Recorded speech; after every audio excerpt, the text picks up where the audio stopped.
reason why we have these particular mindsets, though, I've got two examples or two reasons. There are many others, but these two particular ones explain it, for me, the best. The first one I'm going to talk about is the locus of control. And the second, which is the triangle, is the Karpman-Drama triangle. Both of these refer to how we see the world, and they refer in particular to whether we believe we can have an effect on the world. And actually what you'll find is if you begin to believe you have an effect, you are more likely to be able to take the action in order to get whatever it is you want or need from the world. If you want to take a little locus of control test, which is the one on the left-hand side of the screen, the link is there. The link is also in the workbook, so that's completely up to you. You can decide whether you want to do that. But to explain the locus of control, this is a title that's just simply given to a way of thinking. The locus of control suggests that you either have an internal one or an external one. Now, that's not to say there is some kind of working physical thermostat that you can see inside you. That's not the case at all. It is literally the description of this thought process. It's the description of the perception of the world. If your perception of the world is internal, then you have the belief that you can make things happen.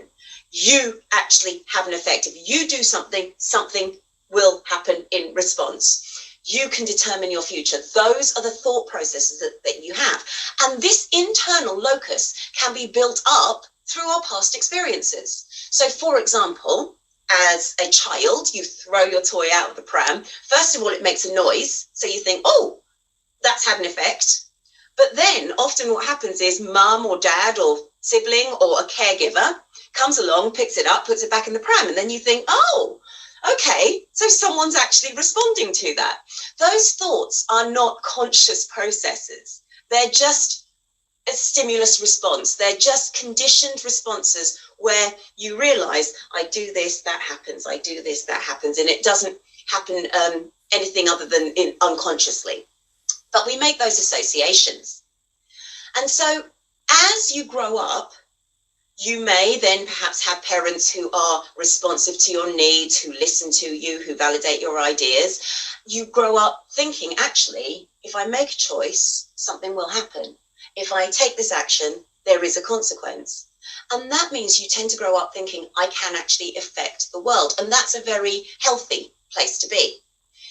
However, if you have a very external locus, what you begin to think is, things happen to me.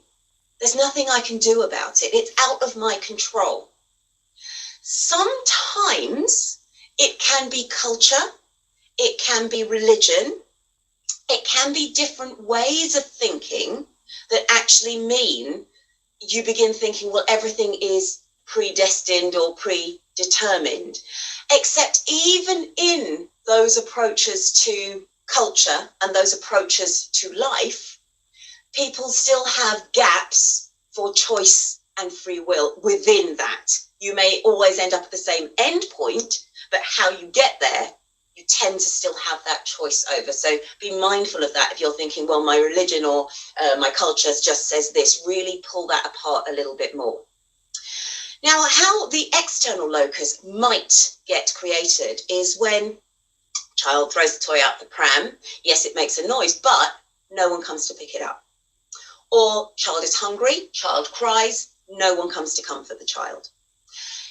If you begin to think that it doesn't matter what I do, nothing is going to happen, I have no effect, then that may be a thought process that follows you as you get older.